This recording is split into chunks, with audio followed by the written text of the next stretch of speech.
भारतीय राज्य उत्तराखंड में गिरिराज हिमालय की केदार नामक चोटी पर स्थित देश के 12 ज्योतिर्लिंगों में से एक सर्वोच्च केदारेश्वर ज्योतिर्लिंग का मंदिर बना हुआ है।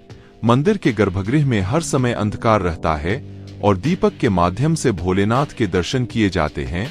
यहाँ स्थापित शिवलिंग स्वयंभू है, जिस वजह से इस स्थान का महत्व और अधिक बढ़ जाता है।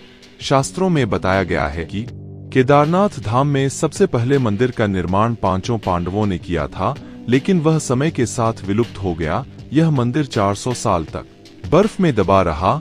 लेकिन पहले हम उन 5 रहस्यों के बारे में जानेंगे जिनके बारे में आप निश्चित ही अनजान होंगे। पहला रहस्य, केदारनाथ धाम में एक तरफ करीब 22,000 फुट ऊंचा केदार पर्वत, दूसरी तरफ 21,600 फुट ऊंचा खर्चकुंड और तीसरी तरफ 22,700 फुट ऊंचा भरतकुंड का पहाड़। यह न सिर्फ 3 पहाड़ बल्कि 5 नदियों का संगम भी है। यहाँ मंदाकिनी, मधुगंगा, क्षीरगंगा, सरस्वती और स्वर्णगौरी, इन नदियों में अलकनंदा की सहायक मंदाकिनी आज भी मौजूद है। इसी के किनारे है केदारेश्वर धाम। यहाँ सर्दियों में भारी बर्फ और बारिश में जबरदस्त पानी रहता है। दूसरा रहस्य, यह मंदिर कटवा पत्थरों के भूरे रंग के विशाल और मजबूत शिलाखंडों को जोड़कर बनाया गया है। 6 फुट ऊंचे चबूतरे पर खड़े 85 फुट ऊंचे, 187 फुट लंबे और 80 फुट चौड़े मंदिर की दीवारें 12 फुट मोटी हैं।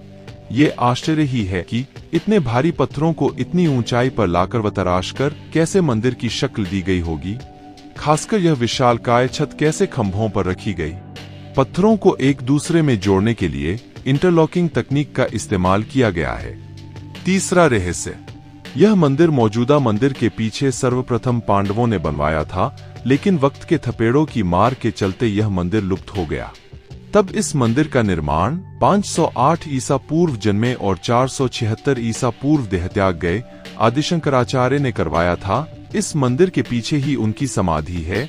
इसका गर्भगृह अपेक्षाकृत प्राचीन है, जिसे 8वीं शताब्दी के लगभग का माना जाता है। पहले 10वीं सदी में मालवा के राजा भोज द्वारा और फिर 13वीं सदी में मंदिर का जीर्णोद्धार किया गया। चौथा रहस्य, दीपावली महापर्व के दूसरे दिन के शीत ऋतु में मंदिर के द्वार बंद कर दिए जाते हैं। 6 माह तक मंदिर के अंदर दीपक जलता रहता है। पुरोहित ससम्मान पट बंद कर भगवान के विग्रह एवं दंडी को 6 माह तक पहाड़ के नीचे ऊखीमठ में ले जाते हैं। 6 माह बाद मई माह में केदारनाथ के कपाट खुलते हैं। तब उत्तराखंड की यात्रा आरंभ होती है। 6 माह मंदिर और उसके आसपास कोई नहीं रहता है, लेकिन आश्चर्य की बात कि 6 माह तक दीपक भी जलता रहता है और निरंतर पूजा भी होती रहती है। और कपाट खुलने के बाद यह भी आश्चर्य का विषय है कि वैसी की वैसी ही साफ सफाई मिलती है जैसी कि छोड़कर गए थे। पांचवां रहस्य, 16 जून 2013 की रात प्रकृति ने कहर बरपाया था।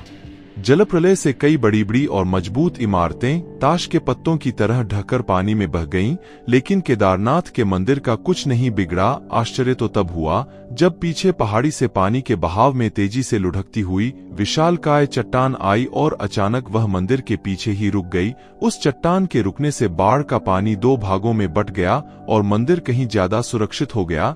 इस प्रलय में लगभग 10,000 लोगों की मौत हो गई थी। छठा रहस्य, पुराणों की भविष्यवाणी के अनुसार इस समूचे क्षेत्र के तीर्थ लुप्त हो जाएंगे। माना जाता है कि जिस दिन नर और नारायण पर्वत आपस में मिल जाएंगे, बद्रीनाथ का मार्ग पूरी तरह बंद हो जाएगा और भक्त बद्रीनाथ के दर्शन नहीं कर पाएंगे। पुराणों के अनुसार वर्तमान बद्रीनाथ धाम और केदारेश्वर धाम लुप्त हो जाएंगे और वर्षों बाद भविष्य में भविष्य बद्री नामक नए तीर्थ का उद्गम होगा। मित्रों, अब जानते हैं 400 सालों तक कैसे बर्फ में दबा रहा केदारनाथ का मंदिर और जब बर्फ से बाहर निकला तो पूर्णत सुरक्षित था। देहरादून के वाडिया इंस्टीट्यूट के हिमालयन जियोलॉजिकल वैज्ञानिक विजय जोशी के अनुसार 13वीं से 17वीं शताब्दी तक यानी 400 साल तक एक छोटा हिमयुग आया था, जिसमें हिमालय का एक बड़ा क्षेत्र बर्फ के अंदर दब गया था। उसमें यह मंदिर क्षेत्र भी था। वैज्ञानिकों के अनुसार मंदिर की दीवार और पत्थरों पर आज भी इसके निशान देखे जा सकते हैं। इस वीडियो में बस इतना ही। मेरी वीडियो अच्छी लगी हो तो लाइक, कमेंट, शेयर करें और सब्सक्राइब करना ना भूले। थैंक यू फॉर वॉच में वीडियो।